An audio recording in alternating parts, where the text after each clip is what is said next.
নমস্কার। বেস্ট টাইমে আজকে আলোচনা করব গত খেলায় এশিয়ান কোয়ালিফাইড আন্ডার-23 যার কোচ হচ্ছে নওশাদ মুসা, সেই লাস্ট খেলায় বুনাইকে ৬-০ গোলে উড়িয়ে দিয়ে ভারতীয় দল জয়লাভ করেছে।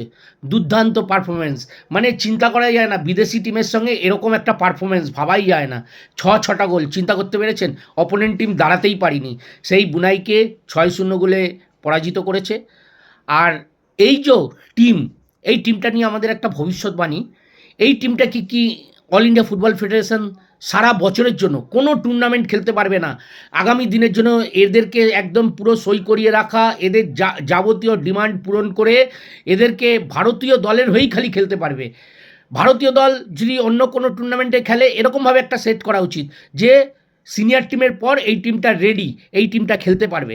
আমি যদি এইটা নিয়ে একটা চিন্তাভাবনা করা যায় বৃহৎ স্বার্থে, জাতীয় স্বার্থে, যদি এই যে একটা চিন্তাভাবনা করা যায় যে এরকমভাবে পরপর টিমগুলো যারা ইন্ডিয়া খেলার মতো যোগ্য, যারা ইন্ডিয়ার জার্সি পরে দুর্দান্ত পারফরমেন্স করছে, তাদেরকে আগামী দিনের জন্য একদম পুরো ভারতীয় দল ছাড়া আর কোনো ক্লাব ফুটবল খেলতে পারবে না। তাহলে মনে হয় একটা ভালো দৃষ্টান্ত স্থাপন হবে, আগামী দিনের জন্য পথ প্রশস্ত হবে যে আগামী দিন যাতে ইন্ডিয়া টিম তৈরি করতে গেলে কোনো ক্লাবের মুখাপাক্ষি হয়ে থাকতে হবে না, কোন ক্লাব প্লেয়ার ছাড়বে কি ছাড়বে না, পুরো কন্ট্রাক্ট বেসিস লাইফ লং একদম ভারতীয় দলের হয়ে খেলতে হবে। ভারতীয় দলের হয়ে সর্বভারতীয় টুর্নামেন্ট হোক, ইন্টারন্যাশনাল টুর্নামেন্ট হোক, সব ভারতীয় দলই খেলবে।